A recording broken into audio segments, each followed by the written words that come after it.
Hello दोस्तों, आज हम इस वीडियो में बात करने वाले हैं कि जो आप किसी भी जमीन को खरीदते हैं, खरीदने के बाद जो आप दाखिल खारिज करवाने जाते हैं किसी भी साइबर कैफ से, उसको लिए आपको अपने मोबाइल से या अपने लैपटॉप से आप खुद से भी कर सकते हैं।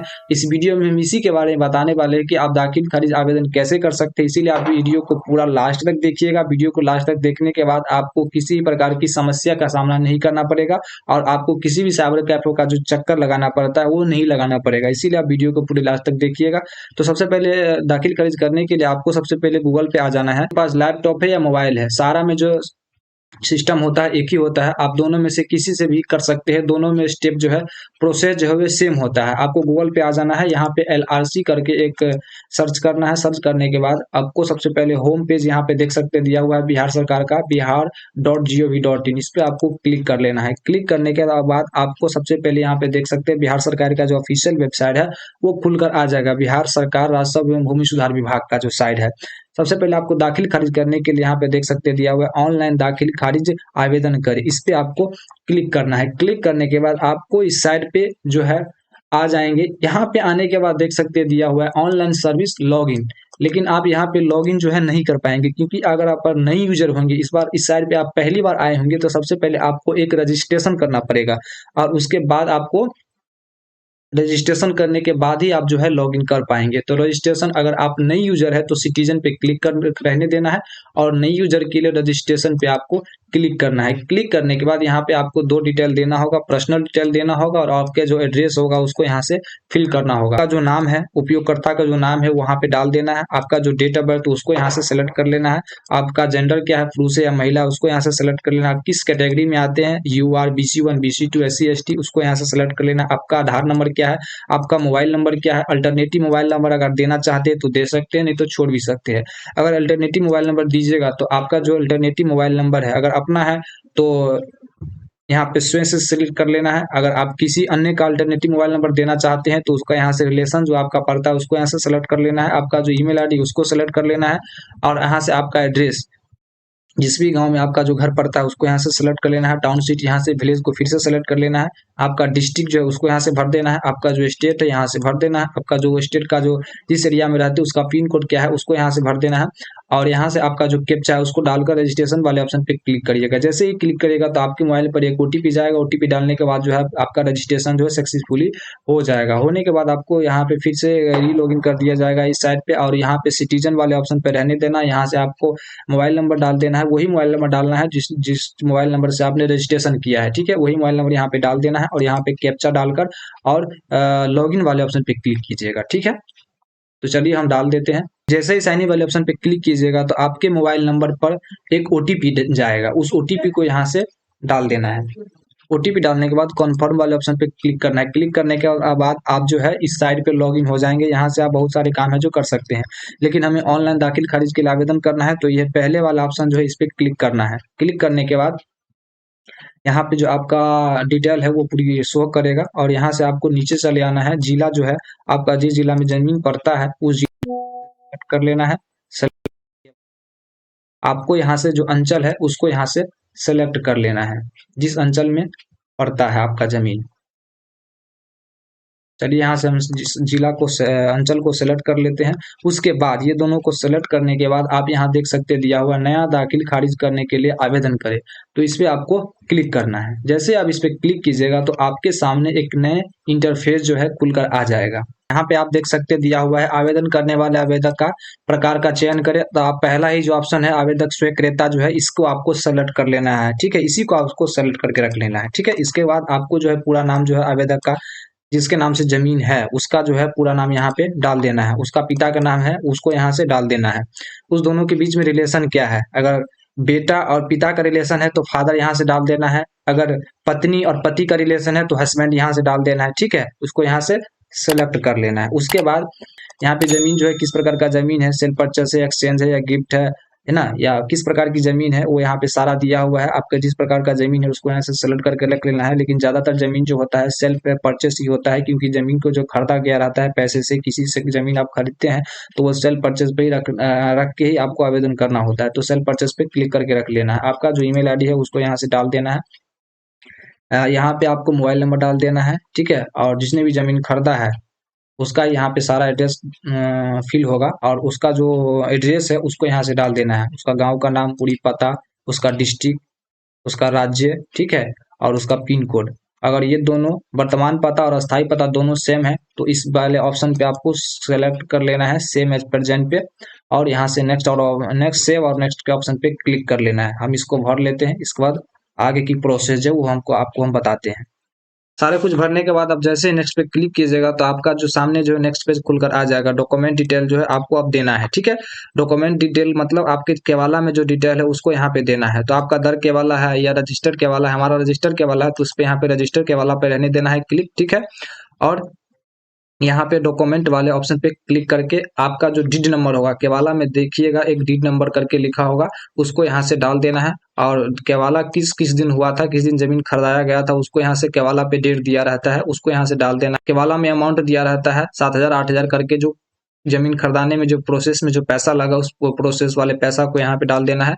और जमीन कहाँ पे खरीदाया गया है, SRO के पास या DSRO के पास, है ना, जमीन जहाँ पे खरीदाया गया है उसको यहाँ से सेलेक्ट कर लेना है। लेकिन यहीं पे समझने वाली बात है, यहाँ देख सकते दिया हुआ है डीड नंबर की तिथि से 90 दिनों के बाद दाखिल खारिज करने का कारण दर्ज करें, ठीक है।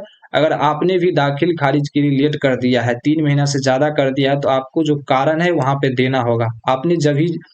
आपने जिस समय जमीन खरीदा उससे आपका अगर 3 महीना से ज्यादा हो गया है, 90 दिन से ज्यादा हो गया है, तो उसका जो कारण है, आपने किस कारण से जो है विलंब किया है, दाखिल खारिज नहीं करवाया है, उसको यहाँ पे देना है, आपको जो लिख देना है, ठीक है। इसमें क्या लिखना है हम कमेंट बॉक्स में दे देंगे, वहां से आप कॉपी करके यहाँ पे आप डाल सकते हैं। अगर आपका 90 दिन से नीचे का है तो यहाँ से कुछ नहीं डालना है और सीधे सेव या नेक्स्ट वाले ऑप्शन पे आपको क्लिक कर देना है। जैसे ही आप सेव या नेक्स्ट वाले ऑप्शन पे क्लिक कीजिएगा तो आपके सामने नेक्स्ट पेज जो है खुलकर आ जाएगा। अब आपको जो है बायर का डिटेल देना है, जिसने भी जमीन खरीदा है उसका जो है डिटेल यहाँ पे आपको देना होता है, ठीक है। तो जिसने भी जमीन खरीदा है, जो क्रेता है, उसको यहाँ पे नाम फिर से डाल देना है, उसका पिता का नाम डाल देना है, उस दोनों के बीच में रिलेशन क्या है वो रिलेशन यहाँ से सेलेक्ट कर लेना है, ठीक है। खरीदा है वो किस कास्ट में आता है, यहाँ से उसको कास्ट को सेलेक्ट कर लेना है। इसके बाद वो पुरुष है या महिला है उसको यहाँ से सेलेक्ट कर लेना है, उसका मोबाइल नंबर और उसका एड्रेस यहाँ पे डाल देना है। और उसका जो आधार नंबर है, आधार नंबर भी अब देना होता है, कंपलसरी कर दिया गया। पहले जो था आधार नंबर नहीं मांगता था, लेकिन अब आपको आधार नंबर देना होगा। अगर एक से ज्यादा आदमी जमीन को खरीदा है तो यहाँ से ऐड न्यू रो पे क्लिक करके आपके सामने एक न्यू रो खुलकर आ जाएगा, उसमें फिर से उसका नाम डाल देना है। जैसे किसी ने दो आदमी से 3 आदमी से करके जो जमीन खरीदता है, ठीक है। अगर अकेला ही जमीन खरीदने वाला है तो उसका नाम यहाँ पे डाल देना है और सेव नेक्स्ट वाले ऑप्शन पे क्लिक कर देना। लेकिन जमीन खरीदने वाला 2 आदमी है, 3 आदमी है, तो ऐड न्यू रो पे क्लिक करके उसका नाम भरते जाना है, उसका कास्ट, उसका रिलेशन, उसका नंबर, उसका एड्रेस, उसका आधार नंबर, ऐसे ऐसे करके।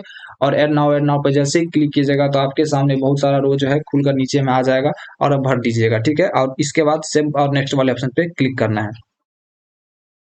वायर को डिटेल को फिल करने के बाद आप सेव या नेक्स्ट वाले ऑप्शन पे जैसे ही क्लिक करेंगे तो आपके सामने नेक्स्ट पेज खुलकर आ जाएगा, जिसमें आपको सेलर यानी जो जमीन बेचा है उसका डिटेल यहाँ पे डाल देना है, ठीक है।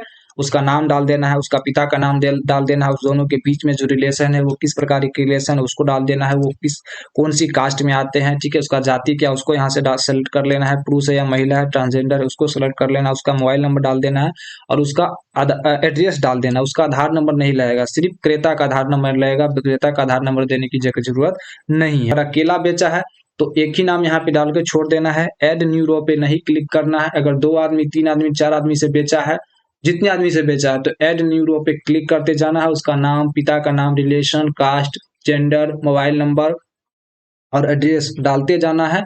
और डाल देने के बाद जैसे आपका जो है 2 आदमी है 3 आदमी, उसका जो डिटेल है वो डाल दीजिएगा और उसके बाद आपको सेव या नेक्स्ट वाले ऑप्शन पे क्लिक करना है। जैसे सेलर का डिटेल डाल दीजिएगा, डालने के बाद सेव एंड नेक्स्ट वाले ऑप्शन पे क्लिक कीजिएगा तो आपके सामने एक न्यू पेज खुल कर आएगा और उस पेज में आपको प्लॉट डिटेल डाल देना है, ठीक है। जो आप जमीन खरीदे उसका जो पूरी डिटेल है उसको यहाँ से डाल देना है, ठीक है। तो यहाँ से डिस्ट्रिक्ट, सब डिवीजन और सर्कल आपका पहले से सेलेक्ट करके रखा हुआ है, इसको सेलेक्ट करने की कोई जरूरी नहीं है। यहाँ से आपको हल्का हल्का मतलब आपको जमीन जो है किस पंचायत में उसको यहाँ से सेलेक्ट कर लेना है और उस पंचायत में आपको किस मौजा में जमीन पड़ता है उसको यहाँ से सेलेक्ट कर लेना है। तो हमारा जो मौजा है हल्का जो है मतलब जो पंचायत है उसको यहाँ से हम सेलेक्ट कर लेते हैं। सेलेक्ट करने के बाद आपके सामने एक न्यू इंटरफेस फिर खुलेगा रिफ्रेश होने के बाद। और अब आपको यहाँ पे देख सकते दिया हुआ है किस मौजा में आपका जमीन है। पंचायत में जो है ये 4 मौजा दिया हुआ है, नजरा है, मतरहरी, सनौली और मेघवन। आपके जो है जिस मौजा में आपका जमीन है उसको यहाँ से सेलेक्ट कर लेना है। उसके बाद आपके सामने यहाँ पे देख सकते दिया हुआ है खाता नंबर दीजिए, प्लॉट नंबर या खेसरा नंबर, है ना, रकबा यहाँ पे डाल देना है। चौहद्दी में उत्तर में कौन है, दक्षिण में कौन है, पूरब में कौन है ना, पश्चिम में कौन है, यहाँ से डाल देना है। तो जो आपका जो केवाला में खाता होगा, नया पुराना खाता जो होगा दोनों खाता को डाल दीजिएगा ऊपर नीचे करके। जैसे मान लीजिएगा नया 2 है और पुराना हमारे पास 3 है, तो ऐसे करके डाल दीजिएगा। 2 कर 3 खेसरा मान लीजिए हमारे पास 2408 है ना।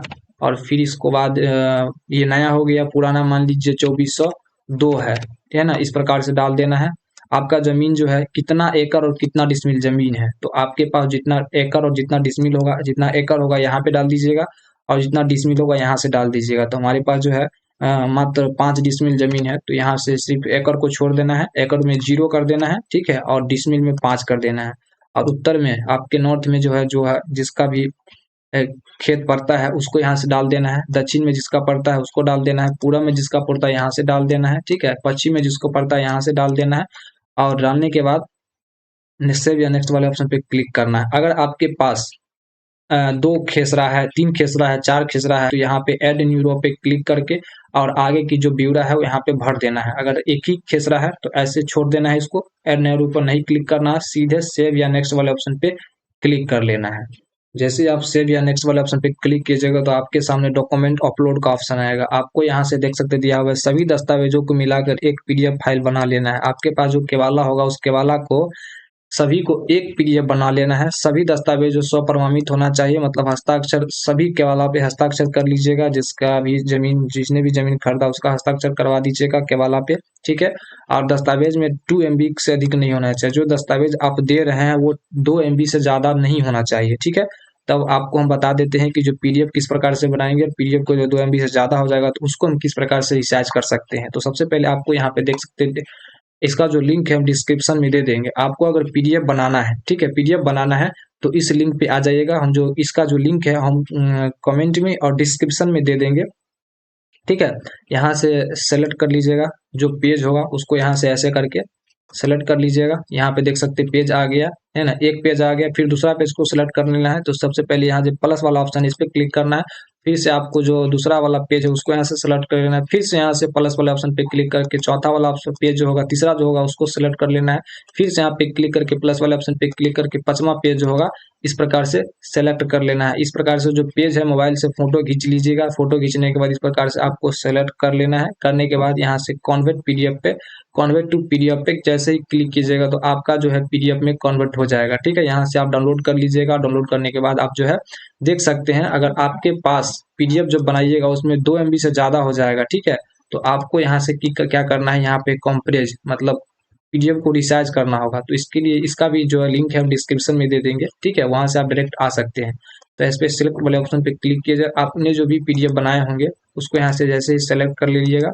और करने के बाद ऊपर वाले ऑप्शन, बीच वाले ऑप्शन पे नहीं रहने देना है, ऊपर वाले ऑप्शन पर रख लीजिएगा। और जैसे ही कॉम्प्रेस पीडीएफ पे क्लिक कीजिएगा। क्लिक करने के बाद आपके सामने जो पीडीएफ है वो कंप्रेस मतलब रिसाइज होकर आ जाएगा। उसको डाउनलोड है यहाँ से डाउनलोड कर लीजिएगा, ठीक है। और उसके बाद फिर से इस साइड पे चले आना है। और आने के बाद यहाँ से आप जो है पीडीएफ ने रिसाइज किया था उस पीडीएफ को यहाँ से क्या करना है, चॉइस फाइल पे क्लिक करके और जहां पर भी आपका पीडीएफ होगा, ठीक है, उसको यहाँ से सेलेक्ट कर लेना है।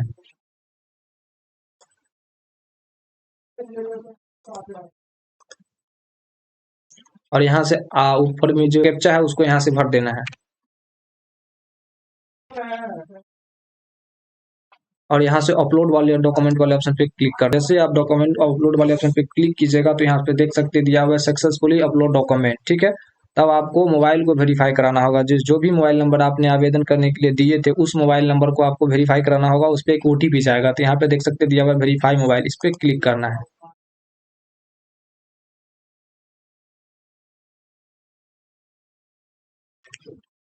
क्लिक करने के बाद आपके सामने जो है ये इंटरफेस खुलकर आ जाएगा। इसमें जो आपका जो है सारी डिटेल जो है वहाँ पे यहाँ पे दिया हुआ है, ठीक है। यहाँ पे देख सकते दिया हुआ है ओटीपी वेरिफिकेशन, अभी स्टेटस में जो है कंप्लीट नहीं बता रहा है, ठीक है, अभी कंप्लीट नहीं हुआ है, ठीक है। तो यहाँ पे आपको गेट ओटीपी पे क्लिक करना है। जैसे इस पे क्लिक कीजिएगा तो देख सकते हैं आपका जो मोबाइल का जो 5 नंबर लास्ट का जो है यहाँ पे शो कर रहा है, उस मोबाइल नंबर यहाँ पे आपके ओटीपी गया होगा 6 अंक का, उस पे यहाँ पे भर देना है, कन्फर्म वाले ऑप्शन पे क्लिक करना है। तो चलिए मोबाइल नंबर पर जो ओटीपी है उसको हम भर लेते हैं। जैसे ही आप ओटीपी डाल के कंफर्म कीजिएगा तो यहाँ पे देख सकते दिया हुआ है ओटीपी वेरीफाइड, ठीक है। तो आपको ओके वाले ऑप्शन पे क्लिक कर देना है। आप यहाँ पे देख सकते हैं सही का टिक का ऑप्शन जो है लग गया, आपका जो ओटीपी वेरिफिकेशन है वो कंप्लीट हो गया। अब आपको क्या करना है, प्रीव्यू ये सबमिट वाले ऑप्शन पे क्लिक कर लेना है। जैसे इस पे क्लिक कीजिएगा तो आपके सामने यहाँ पे देख सकते दिया हुआ है, आप यहाँ से आप प्रीव्यू कर लीजिएगा, आपका कोई गलती तो नहीं है इसमें, आप देख सकते हैं। अब आपको क्या करना है, घोषणा पत्र यहाँ पे देख सकते दिया हुआ है, इस घोषणा पत्र को टिक कर लेना है। टिक करने के बाद आप फाइनल सबमिट वाले ऑप्शन पे क्लिक करना है। इस फाइनल सबमिट वाले ऑप्शन पे जैसे ही क्लिक कीजिएगा तो आपके मोबाइल पे फिर से एक ओटीपी जाएगा, उस ओटीपी को डाल देना है। अपना ओटीपी जो यहाँ पे डाल दीजिएगा और कन्फर्म और फाइनल सबमिट वाले ऑप्शन पे क्लिक कीजिएगा। इस पे क्लिक जैसे ही कीजिएगा तो आपका जो दाखिल खारिज है सफलतापूर्वक, यहाँ पे देख सकते दिया हुआ है दाखिल खारिज सफलतापूर्वक ली गई है, आपका वाद संख्या इतना है। इस पेज को जो है आपको प्रिंट करके अपने पास रख लेना है, इस पेज को, और आपका जो केवाला है उसको जेरॉक्स करके और दोनों को सम्मिलित करके आप अपने सीईओ के पास जो है जमा करिएगा, ठीक है। और आपका सीईओ लेवल से वेरिफिकेशन जो है कंप्लीट होगा। इसके बाद जो है आपका दाखिल खारिज कंप्लीट हो जाएगा। सिर्फ आवेदन करने से आपका दाखिल खारिज नहीं होगा, इसके बाद आपको इस पेज को प्रिंट करके और अपना केवाला जो उसको प्रिंट करके और आपको एक सीईओ के पास जो है जमा करना पड़ेगा, ठीक है। उसके बाद ही आपका जो दाखिल खारिज वो कंप्लीट हो पाएगा। तो ये थी पूरी प्रक्रिया दाखिल खारिज को जो आप किस प्रकार से आसानी पूर्वक कर सकते हैं। इस वेबसाइट का जो लिंक है हम डिस्क्रिप्शन में दे देंगे। मिलते हैं किसी नेक्स्ट वीडियो में। आप वीडियो को पूरा देखने के लिए धन्यवाद। वीडियो को अच्छा लगा होगा और तो आप वीडियो को लाइक कीजिएगा, चैनल को सब्सक्राइब कीजिएगा। Thank you. जय हिंद।